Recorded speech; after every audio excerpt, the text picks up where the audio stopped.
नमस्कार. आज आपण जीएसटी मधल्या एका अशा संकल्पनेबद्दल बोलणार आहोत जी खूपच महत्त्वाची आहे. ती म्हणजे वस्तूंच्या पुरवठ्याची वेळ किंवा ज्याला इंग्रजीमध्ये time of supply for goods म्हणतात. बरं, कुठल्याही बिझनेससाठी किती टॅक्स भरायचा आहे हे तर महत्त्वाचं आहेच, नाही का? पण जरा विचार करा, यापेक्षाही महत्त्वाचं काही असू शकतं का? तर त्याचं उत्तर आहे, तो कर केव्हा भरायचा आहे हे नक्की माहिती असणं. हो, बरोबर ऐकलं. कारण याच एका गोष्टीवर आपल्या बिझनेसचं सगळं कॅश फ्लो मॅनेजमेंट आणि कायदेशीर पालन अवलंबून असतं. आणि म्हणूनच ही वेळेची जी काही अडचण आहे ना, ती सोडवण्यासाठीच जीएसटीमध्ये टाइम ऑफ सप्लाय किंवा पुरवठ्याची वेळ ही संकल्पना आणली गेली. हीच आपल्याला सांगते की नक्की कोणत्या क्षणी टॅक्स भरायची जबाबदारी सुरू होते. तर मग ही पुरवठ्याची वेळ म्हणजे नेमकं काय? बघा, सोप्या शब्दात सांगायचं तर हा तो पॉइंट आहे, तो क्षण आहे जेव्हा जीएसटी भरण्याची लायबिलिटी म्हणजे आपली जबाबदारी खऱ्या अर्थाने सुरू होते.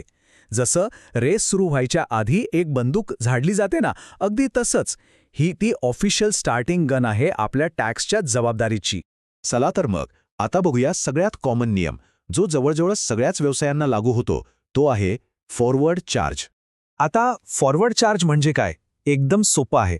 यात वस्तू विकणारा म्हणजे सप्लायर तोच सरकारला टॅक्स भरण्यासाठी जबाबदार असतो.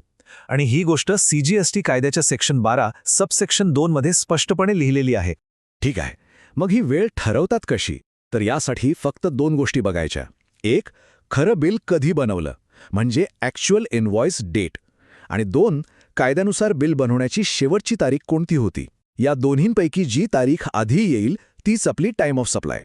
आणि इथे एक सगळ्यात महत्त्वाची गोष्ट आहे जी लक्षातच ठेवली पाहिजे. वस्तूंच्या बाबतीत म्हणजे गुड्सच्या बाबतीत मिळालेल्या ॲडव्हान्स पेमेंटवर जीएसटी लागत नाही. हो, पेमेंटची तारीख इथे अजिबात महत्त्वाची नाही.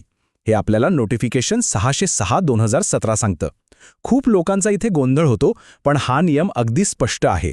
चला, हे अजून सोपं करण्यासाठी एक उदाहरण बघूया. समजा बिल काढायला उशीर झाला तर काय होतं? ओके, तर सिच्युएशन अशी आहे की एका कंपनीने 2 ऑक्टोबरला सिमेंटची डिलिव्हरी केली.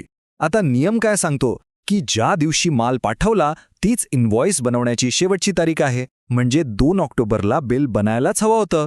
पण झालं काय? कंपनीने बिल बनवायला 3 दिवस उशीर केला आणि बिल बनवलं 5 ऑक्टोबरला. तर मग आता सांगा, टाइम ऑफ सप्लाय कोणती तारीख असेल? 5 ऑक्टोबर? नाही, ती असेल 2 ऑक्टोबर. कारण आपला नियम काय आहे? जी तारीख आधीची आहे तीच पकडायची. बिल कधी बनवलं याने फरक पडत नाही. ते कधी बनायला हवं होतं हे जास्त महत्त्वाचं आहे. हे झालं फॉरवर्ड चार्ज. पण आता याच्या अगदी उलटे केस आहे. तिला म्हणतात रिव्हर्स चार्ज. ही जरा खास परिस्थिती आहे. आता रिव्हर्स चार्जमध्ये काय होतं? इथे सप्लायर नाही, तर माल विकत घेणारा म्हणजे रिसिपिएंट तो थेट सरकारला टॅक्स भरतो. विचार करा, समजा आपण एका अनरजिस्टर्ड सप्लायरकडून जसं की एखाद्या शेतकऱ्याकडून माल खरेदी करत आहोत, तर टॅक्स भरण्याची जबाबदारी आपली आहे, त्या शेतकऱ्याची नाही. बरं, मग रिव्हर्स चार्जमध्ये टाइम ऑफ सप्लाय कसा ठरवायचा? इथे 3 तारखा बघितल्या जातात. 1, माल कधी मिळाला ती तारीख. 2, पेमेंट कधी केलं ती तारीख. आणि 3, सप्लायरने जे बिल दिलंय त्या तारखेपासून 31वा दिवस. या तिघांपैकी जी तारीख सगळ्यात आधी येईल तीच आपली टाइम ऑफ सप्लाय. चला, याचं पण एक उदाहरण बघूया म्हणजे अजून क्लिअर होईल. समजा एका काजू फॅक्टरीने एका अनरजिस्टर्ड शेतकऱ्याकडून कच्चा काजू विकत घेतला. आता तारखा महत्त्वाच्या आहेत. फॅक्टरीमध्ये माल पोचला 1 जानेवारीला आणि त्याचं पेमेंट झालं ते थेट 15 फेब्रुवारीला. तर मग टाइम ऑफ सप्लाय काय असेल? बरोबर 1 जानेवारी.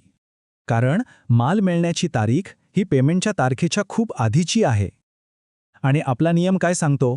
सर्वात आधीची तारीख म्हणजे टॅक्सची जबाबदारी 1 जानेवारीलाच सुरू झाली. आतापर्यंत आपण फक्त वस्तूंबद्दल म्हणजे गुड्सबद्दल बोललो.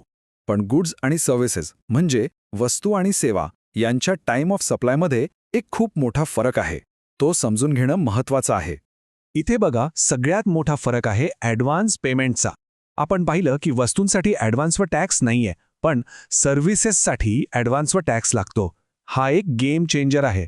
तसंच वस्तूंच्या बाबतीत इनव्हॉइसची तारीख महत्त्वाची असते, तर सर्व्हिसेसमध्ये पेमेंटची तारीखसुद्धा तितकीच महत्त्वाची ठरते. हा फरक नेहमी लक्षात ठेवायला हवा. ओके, तर आपण हे सगळे नियम बघितले, फॉरवर्ड चार्ज, रिव्हर्स चार्ज.